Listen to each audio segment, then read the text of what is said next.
یک بار برای همیشه انواع فرآوری روی آجر رو واسهتون توضیح بدم. اینکه یه آجر فابریک کارخونه است که فقط توی پوره پخته شده. روی آجر پخته شده ما میایم فرآوری شات پلاست انجام میدیم که میشه رستیک، سطح کاملا زب. آجر رستیک شیار دقیقاً همون فرآوری رو اومدیم با شیار ترکیب کردیم که شبیه ترموبوت میشه. آجر لعابی، آجر رو روش لعاب‌های مختلف، رنگ‌های مختلف ایجاد می‌کنیم که هم زیباست و هم مقاومت داره. آجر رستیک شیار لعابی بر علاوه بحث رستیک اومدیم روش لعاب هم زدیم، بسیار زیبا میشه. آجر سوراخ‌دار که معمولاً برای نماهای مشبک اجرا میشه و آخریش میشه مبحث برش. آجرها رو برش میدیم که میشه 3.5 سیرکی کرکره‌ای.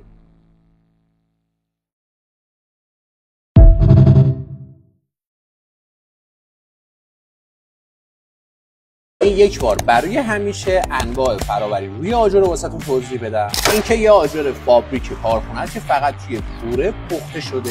روی آجر پخته شده ما میایم فرآوری شات پلاست انجام میدیم که میشه رستیک، سطح کاملا زب. آجر رستیک شیار دقیقاً همون فرآوری رو اومدیم با شیار ترکیب کردیم که شبیه ترموبوت میشه. آجر لعابی، آجر رو روش لعاب‌های مختلف، رنگ‌های مختلف ایجاد می‌کنیم که هم زیباست و هم مقاومت داره. آجر رستیک شیار لعابی بر علاوه بحث رستیک اومدیم روش لعاب هم زدیم، بسیار زیبا میشه. آجر سوراخ‌دار که معمولاً برای نماهای مشبک اجرا میشه و آخریش میشه مبحث برش. آجرها رو برش میدیم که میشه 3.5 سیرکی کرکره‌ای.